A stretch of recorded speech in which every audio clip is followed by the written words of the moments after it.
All right, I think we can go ahead and get started. Hello, everyone. Welcome to the 7th Asia Pacific Climate Change Adaptation Forum. My name is Hermes, and I will be your technical facilitator today to ensure that you have a smooth experience with Zoom. You are at the session titled Welcome and Highlights of Day 3, which will be followed immediately by the plenary panel on technology and practices. We will begin in just a moment here, but before we get started, we would like to let you know that this meeting will be recorded for documentation purposes. The chat box is also available in case you have any perspectives you'd like to share or if you need to reach out to me for technical assistance. Japanese language simultaneous interpretation is available during this session. The feature has already been activated. To listen in Japanese language, please click the interpretation button in the menu at the bottom of your screen and select Japanese. For those of you who are just joining us, welcome. You are at the session titled Welcome and Highlights of Day 3, and will be following immediately by the plenary panel on technology and practices. So we're now ready to get started, and I will pass the floor to Mozaharul Alam, head of the APAN Secretariat and the Regional Climate Change Coordinator at the United Nations Environment Program, Asia and the Pacific Office. Mozaharul, the floor is yours. Thank you, Hermes. Thank you, dear participants. Let me welcome you also to the fourth day of the 7th Asia Pacific Climate Change Adaptation Forum. Hope you had a good rest, and many of you may have also attended the side event last evening, as well as the fun event organized by the APAN Secretariat and the partners together. It is my pleasure to welcome you to this session on the highlights of the day 3. Highlights of the day 3 will be presented by Desiree of the TOFO Creative. She will take us through her artwork covering the plenary session on science and assessment, as well as the 4 technical sessions that organized by our partners, the Asian Development Bank, Stockholm Environment Institute, and ICIMOD, UNDP, and UNEP and IUCN. Without further ado, I'd like to hand over to Desiree to present the summary of the day 3 through the artworks. Over to you, Desiree. Thank you, Babu, and welcome everyone to our 4th day. I'm Desiree from Tofu Creatives, and in case you missed it, we captured yesterday's events through these live illustrations. And while the events were happening, we were listening and drawing. So thank you to my teammates Nitya Lila, Kiko, Stephanie, and we are scribing from Manila, Zamboanga, California, and Belfast. We can access these visuals through the Miro link, which was shared on the Hubilo platform. And we update this as we go along, so feel free to check it out in your own time. I'll be walking you through this visual journey, so let's begin. These are from day 2. Okay, from day 3, science and assessment. It was this big conversation on making science useful for decision making. And this includes making risks visible, recognizing that innovations and solutions are coming from the front lines, having an action research approach. And from the panelists, we heard that good science leads to good policy, having a user centric approach. And this includes demystifying science, having targeted communications, and we had messages on working on strengthening the scientific community, including the humanities and social sciences, and how we need to incentivize its linkages to policy. We also need a participatory approach.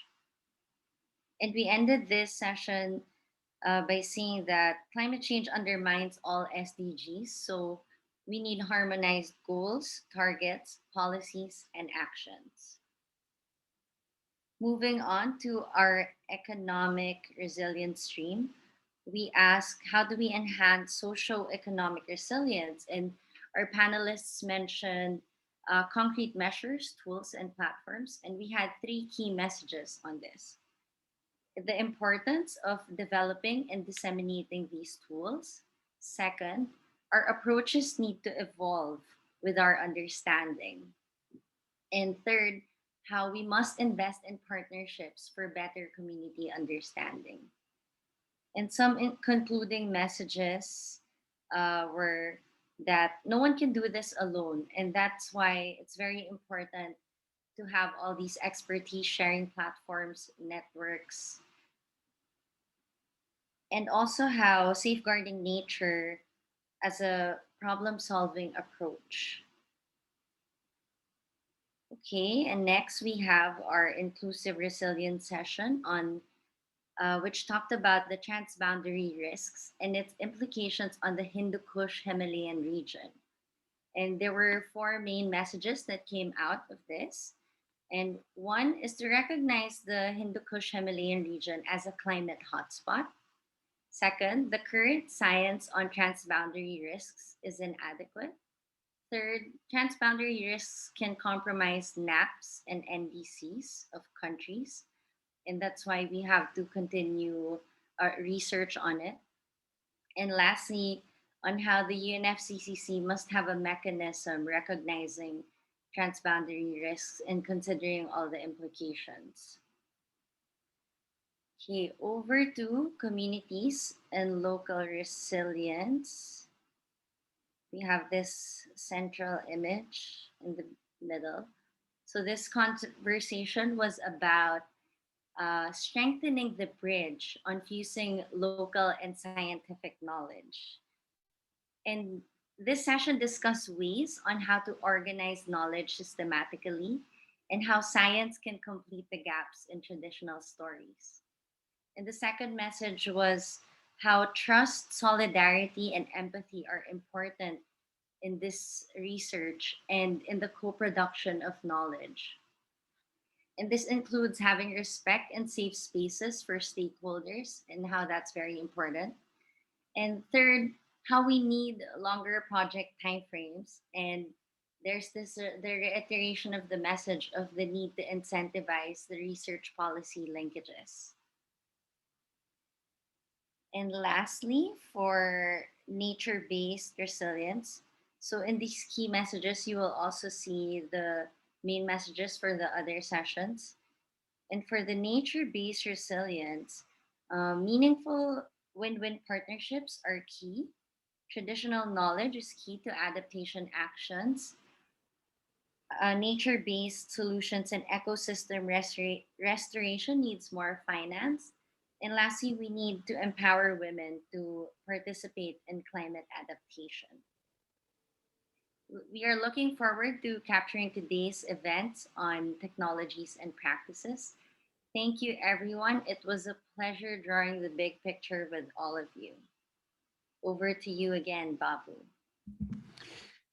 Thank you, Desiree, for presenting wonderful artwork. And when I was looking into the artwork, the Venn diagram that you have presented, covering the scientific community and the local community and putting the human body as a third circle of the Venn diagram, this is very, very creative. Thank you for presenting excellent artwork and through which bringing the key messages. Thank you once again, and we are looking forward for your artwork covering the day 4. And the day 4 will be focusing on the the technologies and the practices. And I'd like to hand over to Veronica, who will be moderating the plenary session on the technology and practices on the day 4. Before I hand over it to Veronica, I'd like to also introduce her. Veronica has more than 20 years of experience as a journalist and a communicator. She has played key role in CNN, the BBC World News, BBC World Services, as well as Al Jazeera English, and responding to the breaking news. So without further ado, it's my pleasure to hand over the microphone to Veronica Yu to run the first the plenary session on day 4. Over to you, Veronica. Thanks very much indeed, Babu, and hello to everyone. Thank you very much for joining us for this session. As Babu mentioned, I'm Veronica Pedrosa, and is as a journalist. What I'd like to do in this session is to set up the discussion for the rest of the day. The way that we'll do that is by, for the next 60 minutes, speaking on technologies and practices through which resilience may be enhanced to deliver an inclusive, resilient society, the resilience of economic sectors, nature-based resilience, and resilience of local communities against the adverse impacts of climate change. What we'll do is we'll engage experts to share their perspectives in just a moment. But first, we want to hear from our keynote speaker, who will set out the main issues. Ashok Khosla is chairman of Development Alternatives and Tara India. The DA Group was the first social enterprise to address the issues of sustainable development by creating business-like approaches for eradicating poverty and regenerating the natural resource base. He also chairs Tara Life, a network of enterprises that creates jobs and delivers basic needs in rural India. He has a distinguished record, which I won't repeat in full here, so that we have more time to hear from Mr. Khosla himself. Thank you very much indeed, and over to you, Ashok. Thank you, Veronica. Can you see my screen? Yes, we can. Great. Thank you, Veronica, and thank you, Babu. And Desiree, what a wonderful summary. And I think what I have to say fits right in there at the very last part of your talk, which is essentially how do we attain universal prosperity and societal resilience, and what are the technological and other societal solutions that we need for that. Before COVID, we used to be driven by new liberal economics, which itself was driven by a search for efficiency. And this was based on growth-obsessed neoclassical economics. Growth is something very big. We needed more foreign direct investment, higher stock market indexes, growth rates up, rising foreign portfolios. This is all we used to think about in consumerism, how to get people to buy more. Frankly, that has led to a world income distribution, which is totally unacceptable. We call it the champagne glass theory of economic progress. This is the diagram from the UN Human Development Report, the first issue in 1991, and it looks like a champagne glass. And it's the old 20-80 rule: 80% of the money goes to 20% of the people, and so on. But it's no longer true. Today, we basically have a lopsided kind of a bar stool approach to life, where we talk about the 1%. And existing technologies are leading to industries that are based essentially on physics and chemistry. The last 250 years of progress has basically led to hugely resource-guzzling and waste-regurgitating technologies. And the ecological footprint, which I don't need to explain to anyone here, has now got close to 2 already. For the world, we're using up our resources at a rate that is twice what is being regenerated. And this lopsided development leads to an affluenza, which leads to an influenza, among very many other bad things, all of which are driving us into a totally different world. But the world we want is a healthy, fulfilling world for all.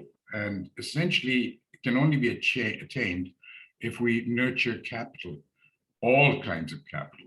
Human capital, physical capital, financial capital, but most important of all, by far the most important of all, is natural capital.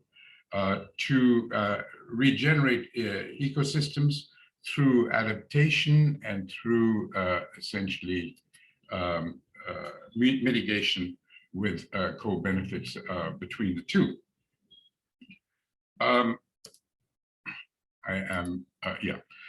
Now, after COVID, we need to adapt and adopt technologies and solutions that are based on nature. And the best investment for universal prosperity and social resilience lies in this direction. The kinds of things I'm going to talk about are what sometimes are called frugal innovation, innovation for a more frugal future for all of us. That doesn't mean a more deprived, on the contrary, it means a more fulfilling future, but it means a different kind of future. And the goals of society now must go from being from efficiency to sufficiency, to provide people with everything they need. And of course, efficiency will be a major part of that. And to a whole area where it's not only desirable for society and for human beings and for the future, but also acceptable, so that it's basically a good thing to do and something that everybody agrees is wanted to do. To decouple growth from our impact on nature, we have some tools already. Resource productivity is being talked about a lot, and it's usually through improved technologies. We can reduce the amount of resources we use through substitution, for example.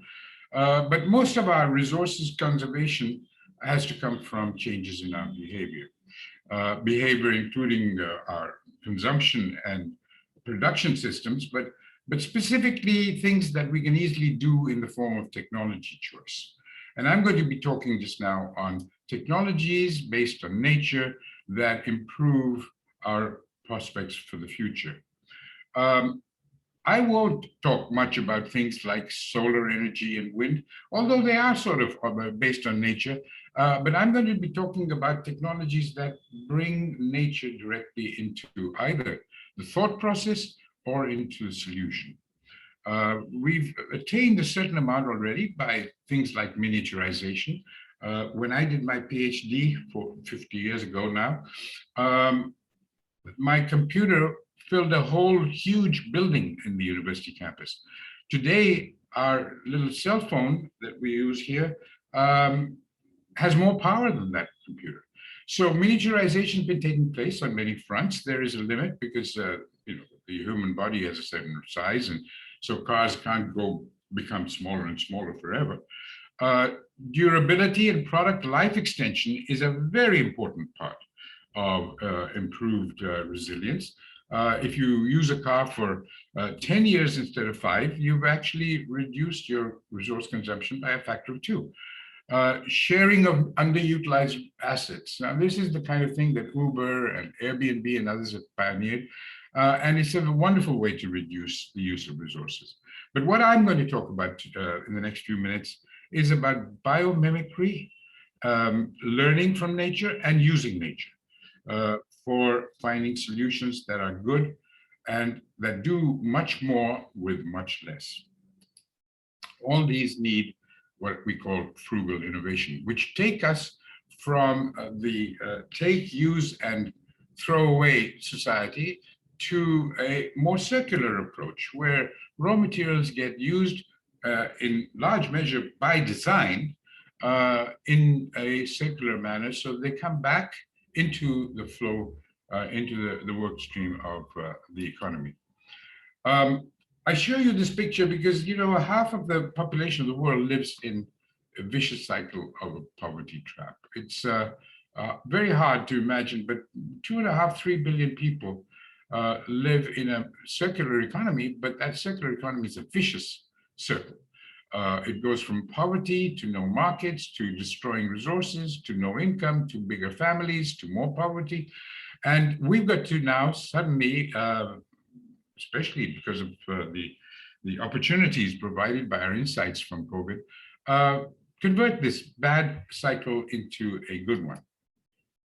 We can do all kinds of things. Instead of mining Mother Earth, we can mine our urban waste dumps. We can go into what we call industrial ecology, where the raw materials of the wastes of one industry become the raw materials of another industry. We can go into optimizing systems, particularly through life cycle analysis, using information technology, better management methods to reduce and maybe even eliminate our emissions, not just carbon, but also pollution. We can reduce the chaotic growth of our cities and our urban transport systems by using resource-conserving urban design, bus rapid transits, and spread and distribution of settlements in different sizes so that they feed on each other. What can be done in a small local community should be done in a local small community. What needs to be done for larger numbers of people because of the scale required, like big universities, big hospitals, big services of various types and industries, then you do that at the big level. And I believe that we've got to really look fundamentally at what we do. For example, let's look at transport. There are alternative forms of transport. My favorite is one of these lighter than aircraft, blimps, if you like, or airships.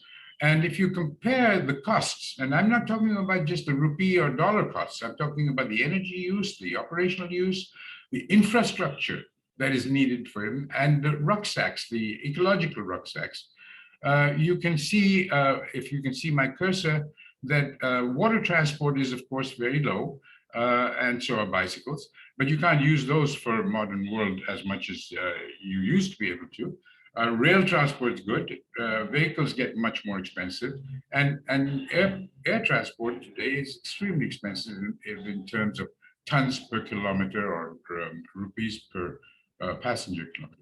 But way, way down is lighter than aircraft. And if you look at it, all the operational costs and the infrastructure costs and the rucksacks are extremely low. So we've got to really think different. And I feel that nature can only benefit if we do that. Now the industries we need are going to have to be based on very disruptive technologies that are aimed at reducing and using wastes particularly. This building behind me is actually one of those. It's the headquarters of my organization, Development Alternatives in South Delhi. It uses virtually 45 to 50% less energy to build and to use.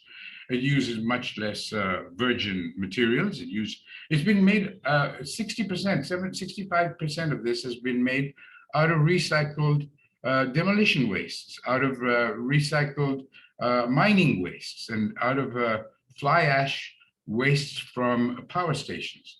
So, you know, it's possible today to do things very differently. And my own organization has been working for 35 years on innovations that are basically aimed at what we call frugal futures and at using nature to do our work for us, like these dams and water systems and so on. You need new solutions for sustainability. Today's solutions are completely different from what we will need tomorrow. Not everyone will be rich and able to live in beautiful apartments in the city. And we've got to make sure that everyone has a decent access to basic needs like water and settlement and shelter and cooking energy and so on.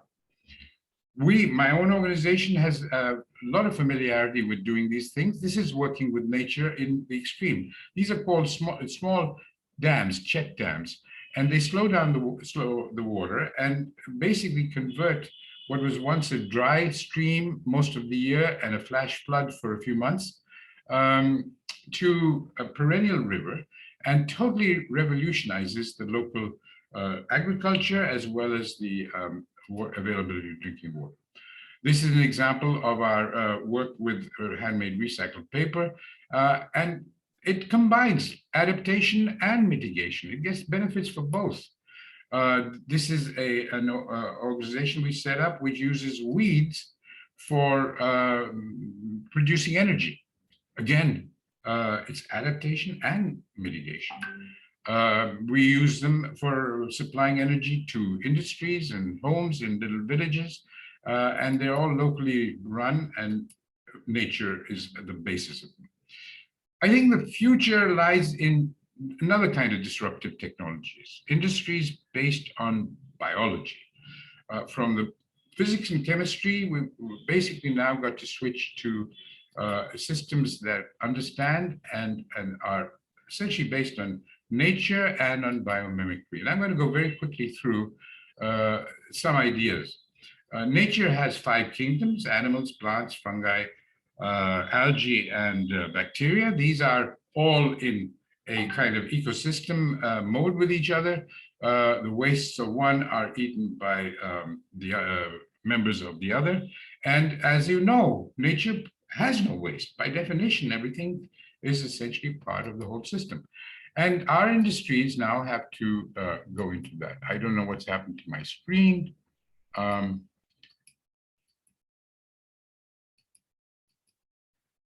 There is a problem here.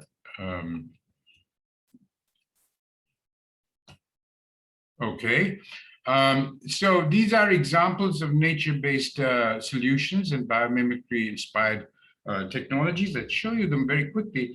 This is an example in Colombia, in Latin America, of a savanna being transformed into a tropical rainforest with everything that goes with it: carbon sinks, drinking water, biodiversity, biodiesel. It is actually a financially very successful model to convert what were essentially wastelands into. Now we use, for here example, as a termite hill. The termites know how to keep their queen cool during the summer and warm during the winter. And they do that by very intricate architectural design of pipes inside their termite hills. And this building in Harare, in Zimbabwe, the capital of Zimbabwe, has been built on termite hill principles, and it doesn't need any air conditioning. It's one of the most valuable pieces of real estate because it's so low energy. The zebra invented its own natural air conditioning system, and that can be used by us. This is Professor Jorge Reynolds in Colombia again, who invented the pacemaker, the heart pacemaker. And he did so by actually improving it by studying the heart of the whale, an amazing person and an amazing science that he developed. These are all either commercialized or semi-commercialized already. This lizard goes in the Sahara Desert at a phenomenal speed under the sand. And from it, scientists learned how to minimize friction and develop ball bearings and other things to make it work.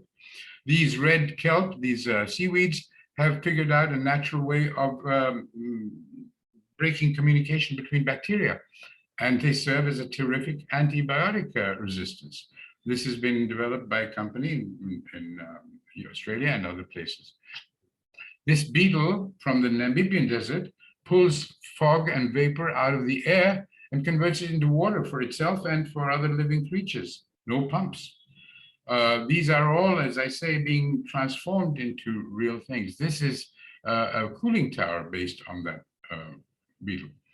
Vaccines can now be transported without refrigeration because of the lessons we learned from this little creature here.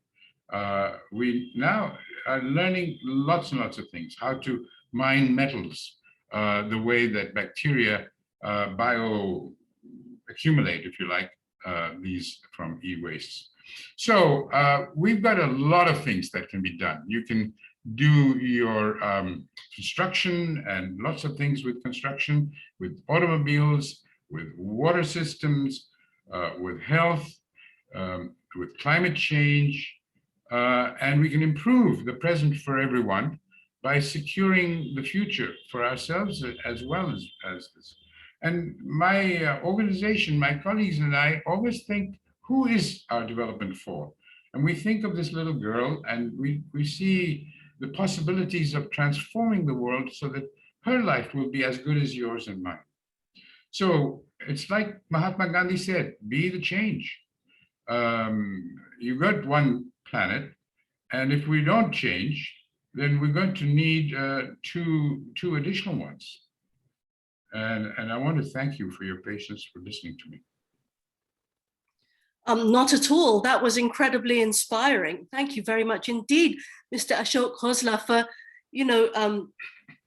treating us really with your amazingly sort of broad vision and down to earth, grassroots vision of what we mean when we talk about technologies that can be used to build resilience, to adapt to climate change. Now, before we go to our panel discussion, we have a video performance from Rupa Jobel. He later drove Resilience across job. the state only to get turned away again. I drove 2.5 hours away after receiving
Thanks very much indeed, Grupa Jobel. On to our discussion, in which we'll review examples of technologies and practices for adaptation to climate change that take into account any long-term adverse impact on environment and development. This session will also look into policy and governance issues related to technologies and practices. Discussions in this plenary session do aim to delineate the key messages and recommendations on actions required in the area of technologies for adaptation to support inclusive resilience building and to scale up adaptation actions. What I plan to do is to ask each of our speakers for their perspective on the topic. We had hoped to have a couple of more speakers that you may have seen on your programs. Unfortunately, Dr. Cynthia Rosenzweig and Mr. Marsden Hanna of Google weren't able to join us, and they had to cancel at the very last minute because of other things that came up. But we do have a distinguished panel of experts who can discuss their perspectives, which are still very diverse and very distinguished. Now, Mr. Wali Haider is our first speaker.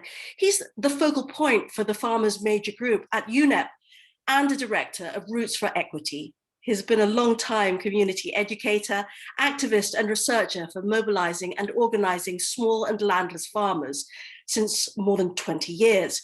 His areas of interest are development, land rights, agrarian reforms, challenges related to agriculture and ecology, exclusion, and inequality and political participation. Over to you. What have been your experiences when it comes to technologies and practices? How far have we come? What more is there that needs to be done? Thank you, Veronica, for giving me the opportunity. And thanks for Mr. Ashok for providing an excellent context of these sessions. As Ashok mentioned in his presentation, nature-based solutions and there are disruptive industries and human activities. The very technology solution and nature-based solution for climate change seems to be a silos approach. And it seems that the community need and engagement have not been really done. In one of the example I would provide here, that as you know that the use of agrofuel, the use of agrofuel to reduce emission, which are considered to be part of the resilience building of communities in the face of climate change, is actually increasing class inequality in many parts of the world, especially in the third world. The very idea of agrofuel is very good, but at one hand it's good, but on the other hand we need to see how it's affecting the communities. This is because a majority of agriculture land is still in the control of big landlords, and many of these agrofuels and biofuels are being produced by food crops and other cash crops. Neoliberal forces, hand in hand with feudalism, are using land for implementing of a capitalist science technology that on surface seems to be based on adaptation, but in actually is only increasing poverty and hunger. This phenomena is across the third world countries. As part of the decreasing carbon emissions and phasing out of fossil fuels, USA and Europe has enforced the use of ethanol in vehicles. This has immensely increased the production and use of ethanol, especially in third world countries, who are increasing their production to gain much needed foreign exchange to pay off their devastating debts. In the case of Pakistan, agrofuel means ethanol are produced from sugar cane, and now much more on maize, corn as well. This has increased the loss of livelihood, food security, and putting pressure on an invaluable, scarce natural resource, which is water. And we have data showing that how this production of sugar cane have been increasing year by year, and out of it, it's the production of biofuel, agrofuel, and all of which, whatever is producing biofuel from sugarcane is exported to Europe, whereas Pakistan is only contributing less than 1% for climate change. So these very inequalities we need to see in a very concrete manner, that whatever policy arena and nature-based solution have been suggested, what are the impact in the communities? For instance, this sugar cane is an 18-month crop, and hence wheat, which is the most important stable food crop in many parts of the world, cannot be grown and harvested, which is basic crop for rural household, not just rural household, which is 64%, but also the urban population. So you need to see that what at one hand a technology might be a good solution, but for majority of the communities of the world, it is being devastative and it is creating inequality and food insecurity and soil Mr. degradation. Heda, I just want to briefly ask you, because one of the key messages that we're bringing out for the purposes of this forum is about the technologies and practices that may be beyond the reach of vulnerable local communities. I wonder if you've come across that, because the example that you'd come up with is more to do with kind of structural economic issues. I'm just wondering if we can focus back on the technologies and practices. For instance, if you see this very high-tech agriculture production and using harvester, multitasking machines, biotechnology, nanotechnology, which are really beyond communities and a small farmer, even the farmer, out of their hand. These very technologies which have been introduced for a so-called promise that it will eradicate poverty and hunger, but at one hand the very technology is responsible for dependence for many of the farming communities and rural communities in the world. You are absolutely right that in many parts of the world, especially where this development has not been possible, these technologies are been very much farmers have been dependent and they are not equipped enough, and technologies adaptation of these technologies Right. seems impossible for the communities, and it need to be understood that whatever technologies and science have been introduced, it has to be in line with the knowledge and capacity of the communities. Thank you. Thanks very much indeed, Wali Heda. We'll come back to you for your recommendations a little bit later. But now I'd like to turn to our next speaker. Kochakon Voraakon is a founder and chief executive officer of Land Process, I should say, and Porous City Network. She's actually a landscape architect who works on building productive green public spaces that tackle climate change in urban dense areas and vulnerable communities. She created the first critical green infrastructure for Bangkok, the Chulalongkorn Centenary Park. This is a completely different kind of very end of the way that technologies and practices work in our world today, isn't it? Kochakon, I'm really interested to hear what you have to say. Well, thank you for having me today. And I'm actually really agree with Wally about the technology and then the cultural maintenance. And I just feel that it not just cannot be a pure technology that we are understanding like to fix this climate change problem, but it's have to come with the social dimension, the issue of each nation or each community, the way their maintenance, because we are dealing with a living problem. This is not going to be fixed in like one technology or just like install this and then let's have things done.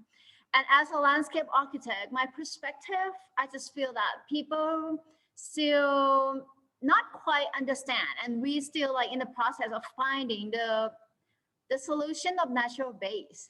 I feel that as I like been through many international conference about the climate change and been to NAP as a key speaker and for many UN events, I just feel that people still feel that natural base is like adding green or just like greening some gray infrastructure. But that is not like the real technology. I just feel that it has to be more integrative. It can't be one size fits all. Yeah, definitely one size fits all, definitely not. And also have to not just like decoration of green.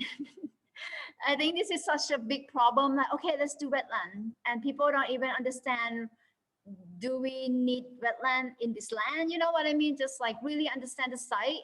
So when I say technology, it's not just technology from the human side, but you have to understand the evolving of changing nature and evolving of the cultural dimension of it as well. Yes.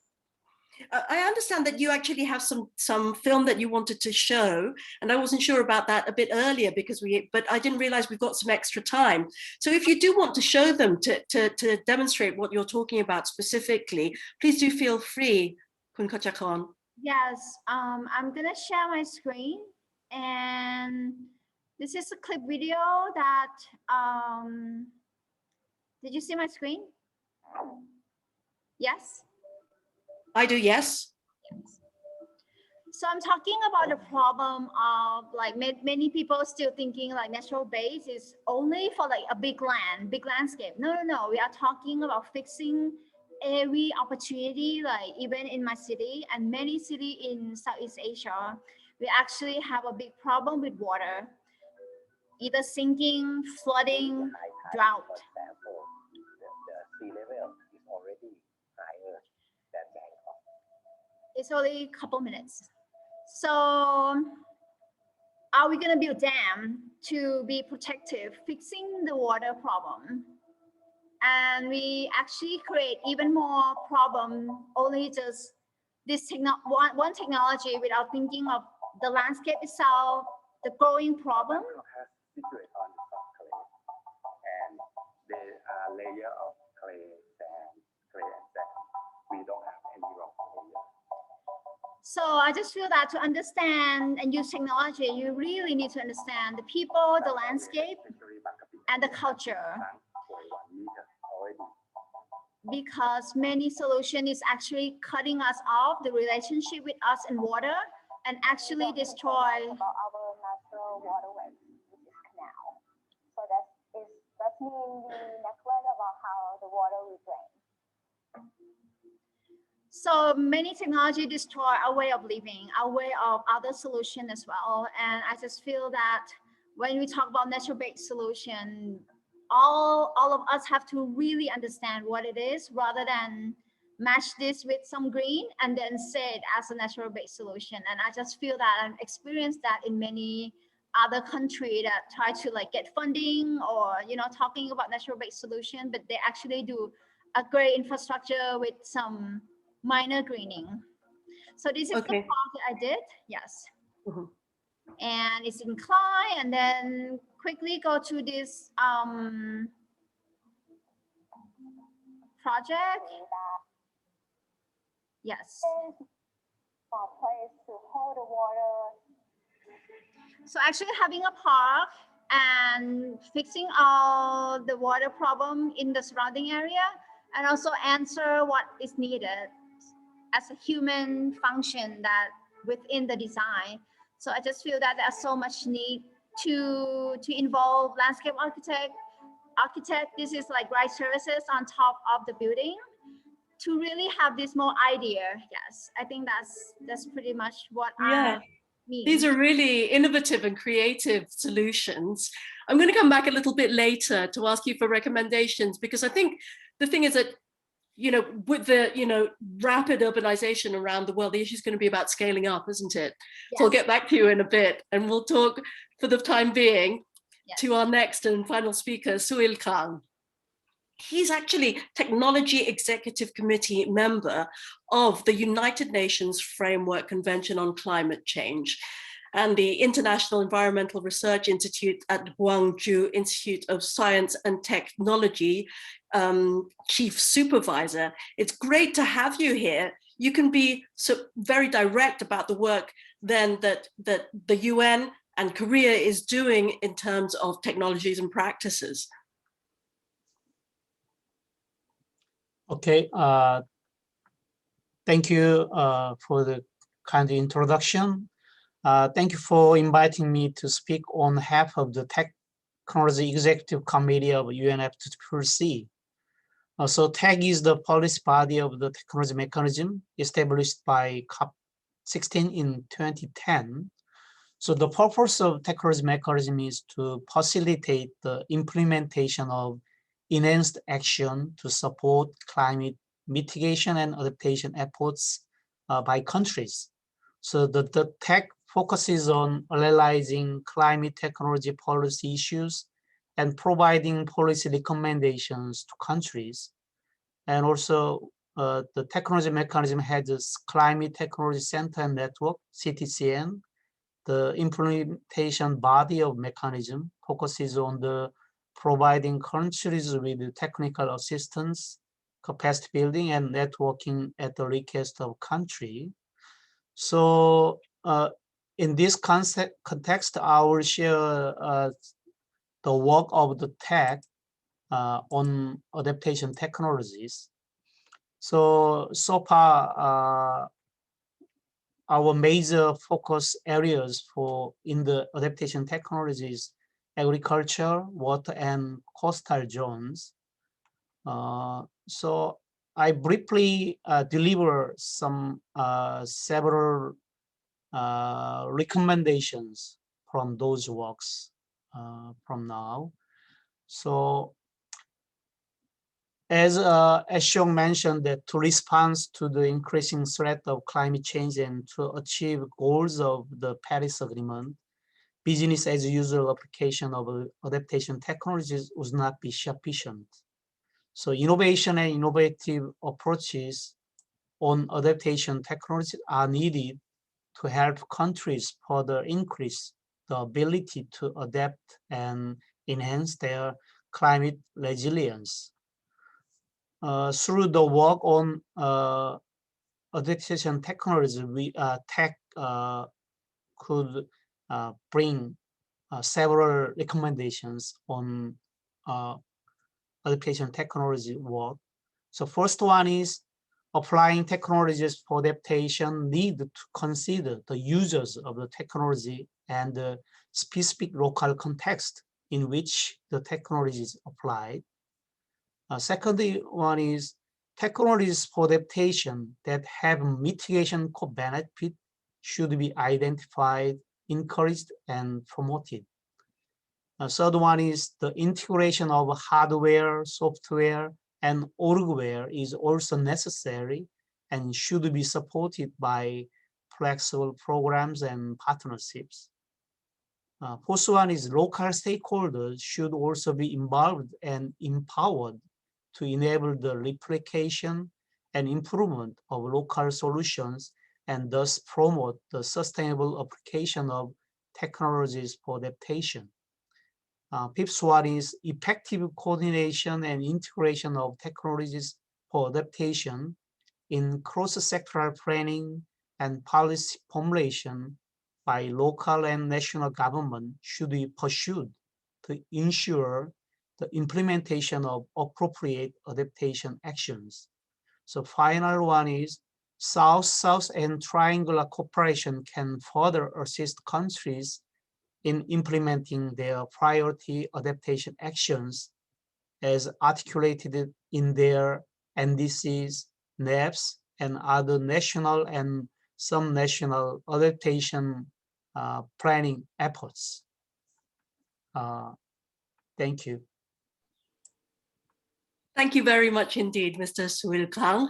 Please stay with us. We'll come back to you again to get your final remarks before we wrap the plenary up. But first, I'd like to go back to Mr. Wali Haider to ask about, you spoke about the challenges facing the communities that you work with when it comes to technologies and how difficult it is to adapt them for some people. So how do you fix that? Thank you, Veronica. It's always a good experience and learning for engaging and going to such kind of a fora where people are sharing. In response to your question, what should be done? My question is, why are we not using a bottom-up approach where all the solution lies? We believe the solution are in climate justice. I elaborate.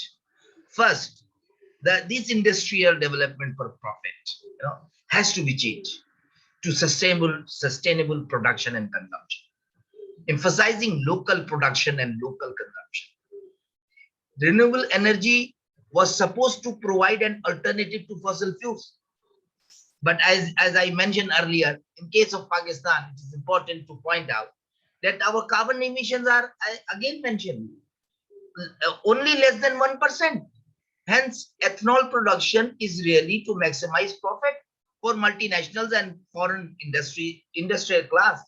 And in Pakistan, landlord which are been cultivating sugarcane, and they are benefiting the sugar industry. Instead of promoting profit-based capitalist science, we need to promote and incorporate people's science and indigenous knowledge.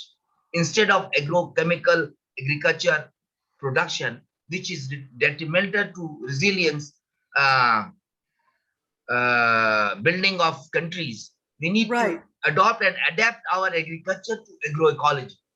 And lastly, I wonder if you can also address or speak to the vulnerability of the communities that you work with. When we're talking about resilience in Asia Pacific, we are so vulnerable, aren't we, to natural disasters, to storms and droughts, and we're getting more and more extreme weather conditions. Have you come across ways in which the communities that you work with can use technologies to help them be more resilient against those disasters? Very, very, very pertinent question, Varanika. Thank you very much for bringing this up. So as many of you know that we had super flood in 2010, and more than 80,000 people have died. And it's across Pakistan, there was a flood water. And everything has been, been under the water. And after that successive year, in 2011, 12, and last year, there was small floods. What we did, the Roots for Equity, the organization I belong to, and I represent in UNEP and other places, we, in a test case, we went to a riverine community and discussed with them. So how do you survive in this situation where every year you will have a flood and all your crops have been destroyed? So after a series of discussion, we came to know there are various crops which are can be ready before, right after the flood, and those crops have been just wiped out because of the new technology and hybrid seed and new crops, induction of the new crops. So we try to find those seeds which they used to sow in 50 years back, and that can be ready in 3 months. Just before flood, they can have their that crop. And we did it for 3 years as a pilot project, and the documentation has been in one of the UNEP publication. It has been shared how this is very innovatively, and how resilience-based development can be approached just using local knowledge and their wisdom. It is the local communities who share this, all that with us, and we just facilitate it. And it helps us to reduce food insecurity in communities. Thank you. Thank you. All right, thanks very much indeed, Mr. Wali Haider. From that rural perspective, let's go back to Kun Kochakon to talk about the urban perspective and this issue of scaling up that we sort of touched on last time.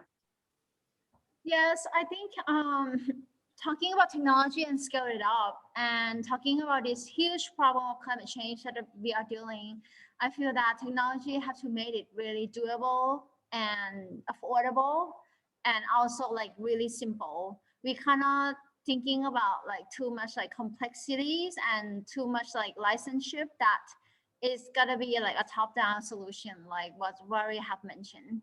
So I just feel that is like climate change is not only happen in developed world, but it's actually happened to the most vulnerable people. And really, as part of the work as a designer and other professions should come help to really understand the risks that they take, and then find out technology that really make from the people, and of course with help from the top down. I'm myself really into bottom-up process, but I'm thinking the durable thing is like the balance of top-down and bottom-up. And I just feel that can really imply in technology that what technology we're going to be using to really like scale up, we actually have like finance people within this equation. We bring like insurance people in this equation, but I just feel that we're still lacking of like physical people, like the right solution that we are looking for. Yes. Thanks very much indeed. Okay, that's a good call to action there from Kun Kochakon. Returning now to Mr. Soil Kang, what do you think needs to be done from your perspective, having heard all of this? And by the way, would it be possible to bring Ashok back in after this? I hope that's okay. If you can hear me, Mr. Ashok Khosla, I'd like to bring you back in for your perspective, just to circle back. But for now, first, Soil Kang. Yeah, thank you for the question. So, as I mentioned earlier, actually, right now we need to strengthen our climate resilience. Actually, we need innovation and innovative adaptation technology solutions for that. So, as I mentioned earlier, actually, we,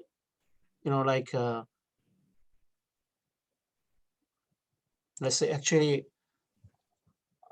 when we actually we need innovation and innovative approaches to scale up adaptation technologies.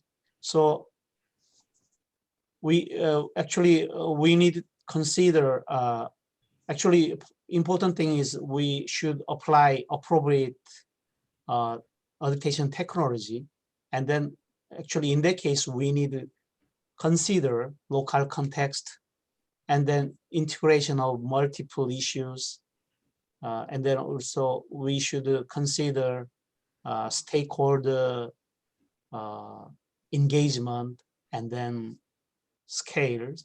So also we should not only consider technology itself.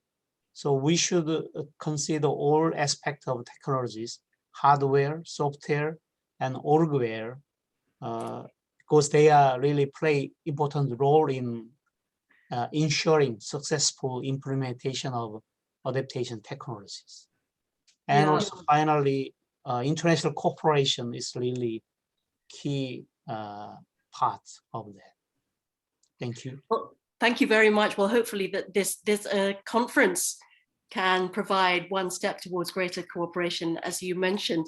And by the way, this is the first time I've ever heard that term, oldware. I think that's a really good term to use. Thank you very much, Mr. Soil Kang. Is it okay if we come back to you, Mr. Ashok Khosla, because it's so interesting to hear how all the speakers have echoed things that you mentioned in your keynote speech about using traditional knowledge as well as, these really kind of space age technologies that also have to be adapted to the grassroots level. Veronica, I was really amazed at how much resonance there was with the previous speakers. All of them, Coach Korn and Wally and Sunil, mentioned the need for strengthening and building the capacity of local communities to figure out what their problems are and figure out what kinds of solutions they will need. But in today's world, a large part of the ability for communities to do what they need to do depends on being allowed to do it from on top. I mean, the problem in some ways lies with the political leaders and the economic advisors that those political leaders have, who essentially have a totally different view of the world. They don't necessarily fully understand how nature can actually be so valuable. It's only very recently that, last month, Lord Partha Dasgupta in the London School of Economics has launched a report showing how incredibly valuable nature can be and how to value it. I don't know how much time you've got, but I've got a few slides that I can show you that are mind-blowing. We only have 5 minutes, but that's, Okay. and there is one thing that I wanted to ask you, Sure. which is the way that you're talking reminds me of a discussion we had yesterday when we were in the plenary session about science and assessment. And Sir Robert Watson joined us. He's one of the lead authors of the UNEP synthesis report Right. on making peace with nature. And he was talking about vested interests when he talked about political will. And the way that you were talking, it made it sound like you feel that these technologies and these nature-based resilience adaptations for resilience challenge vested interests. Of course they do. Big industries have a tremendous stake in selling stuff that is actually doing the opposite of what we're trying to achieve in this goal of resilience. So yes, there are not just opposing vested interests, but very strong and powerful opposing vested interests, and they're not going to make it easy. So we've got to make a case in their language to show that they're actually losing out. Society, not just that society and the economy is losing out, but they will be losing out if they don't change their ways. So we've got to find a powerful mechanism to explain to them that nature actually produces, on a rough count, 2 to 3 times the financial value, the monetizable value of what the human economy does. I mean, you know, what nature does for us in the form of water systems, of climate resilience, of biological fertility of the land, forests, of wildlife, and everything else, is actually 3 times, at least 2 to 3 times the value of what the industrial economy does. So we've got to explain all this to them in a way that either threatens the way they think, or at least makes them feel that this is in their interest to do these things. And very briefly, I wonder, in the years in which you've been involved in climate change adaptation, because you've held so many different roles, I wonder if you can just quickly provide a sort of big picture way of explaining the changes that have happened in terms of extreme weather and how people have had to adapt to become more resilient. Well, it's an ongoing process, and we haven't seen the worst of it yet.